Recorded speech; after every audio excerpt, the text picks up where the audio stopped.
నమస్కారం సార్. నమస్తే అమ్మా. ఇప్పుడు మనం చూస్తున్న నటీనటుల్లో హైయెస్ట్ పెయిడ్ ఆర్టిస్ట్ నయనతార. మరి తన సర్వస్వాన్ని ఎవరికి అర్పించుకుంది సార్? మీరేం చెప్తారు తన గురించి? అంటే ఆ సినిమా 12 కోట్ల రూపాయలు తీసుకుంటున్నటువంటి ఆర్టిస్ట్ ఎవరైనా ఉన్నారంటే నయనతారే ఉంది మాట. ఆవిడేమిటో ఆవిడ జీవితంలో అన్నీ కూడా అవకతవకలే వస్తున్నాయి. అంటే ఆవిడకి అనుకూలంగా ఉండే వాతావరణం డబ్బు తప్ప ఇంకేమీ లేదు. అయ్యో డబ్బు బంగారం సంపద పెరిగిపోతుంది కానీ మరి ఇంకేమీ లేదు మాట. మొదట్లో సింబు అనే ఉన్నాడు, వల్ల అని చెప్పేసి ఆ సినిమాలో యాక్ట్ చేసింది.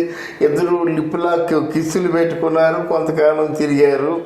అక్కడ సింబు వాళ్ళ ఫాదరు చెప్పాడన్నమాట, ఆ నయనతారతో మాత్రం వద్దురా, మలయాళీ చాలా డేంజరస్ ఏదో చెప్పాడు. మొత్తానికి వాళ్ళిద్దరూ దూరం అయిపోయారు. తర్వాత ప్రభుదేవాని చాలా బాగా ప్రేమించింది. ఎంతగా ప్రేమించిందంటే ప్రభుదేవ కోసం తను క్రిస్టియన్ అయి ఉన్నప్పుడు కూడా హిందూగా కన్వర్ట్ అయింది.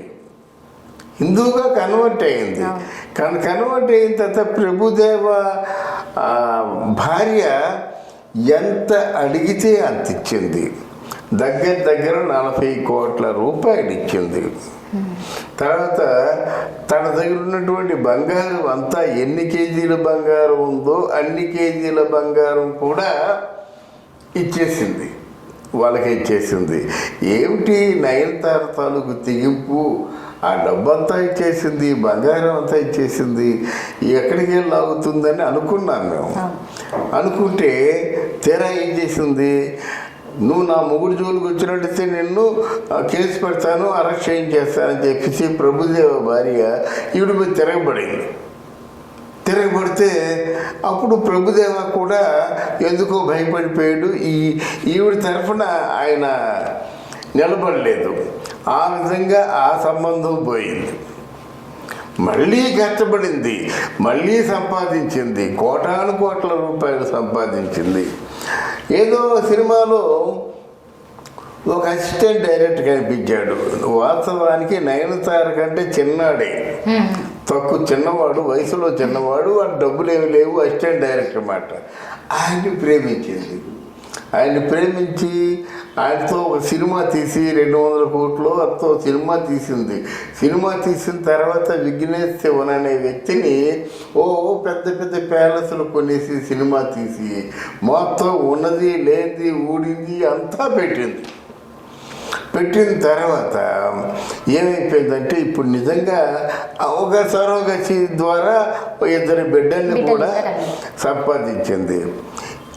ఆ విఘ్నేష్ శివన్ మీద ఆవిడకున్న పిచ్చి ఎంత పిచ్చి అంటే, ఆ విఘ్నేష్ శివన్ డైరెక్షన్లోనూ అజిత్ అనే పెద్ద సూపర్ స్టార్ ఆయన యాక్ట్ చేస్తున్నాడు. ఆయన ఏం చేశాడంటే, ఏంటయ్యా నువ్వు ఆ కథ ఒక పట్టున అది కొలిక్కి రాలేదు, నువ్వు ఇలా సినిమా తీసేస్తానంటున్నావు, కథ బాగలేకపోతే నేను మాత్రం యాక్ట్ చేయను అనేసరికి ఆ మాట ఇప్పుడు కోపం వచ్చింది. నా మొగుడు కథ చెప్తే వద్దంటాడు ఆయన అని చెప్పేసి కథ అనేది పోండి అని చెప్పేసింది అన్నమాట. ఆయన కోపం వచ్చింది. ఇప్పుడు పెద్దవాళ్ళు కోపం వచ్చినట్టయితే ఇండస్ట్రీలో ఎవరితోని ఇంటింటికి వెళ్ళి ఆయన కోపం వచ్చిందని చెప్పాల్సిన అవసరం లేదు.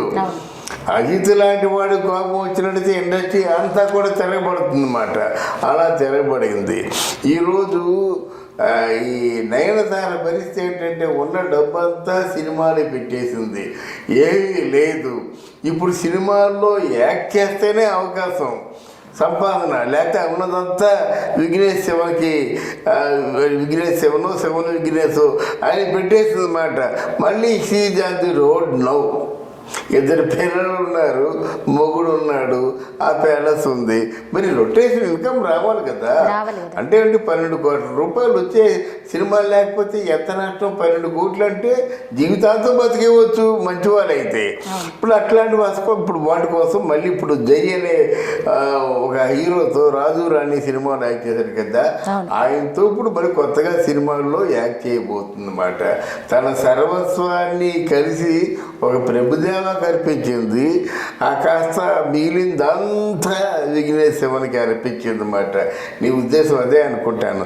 తన సర్వస్వాన్ని ఎవరికి అర్పించిందంటే ఈ వీళ్ళిద్దరికి అర్పించింది. షీజ్ హ్యాండ్స్ అప్, చేతులు తాచి కూర్చుంది. అయితే ఇప్పుడు మళ్ళీ ఈ సినిమాలోకి రాబోతుంది. ఒక 10 ఏళ్ల కిందట నటించిన రాజా రాణి ఎంత బాగా వచ్చింది అసలు ఆ మూవీ. ఇప్పుడు ఆ మూవీ తర్వాత మళ్ళీ 10 ఏళ్ళకి అదే హీరోతో జై హీరోతో చేయబోతుంది. సో ఎలా ఉండబోతుంది అంటారు?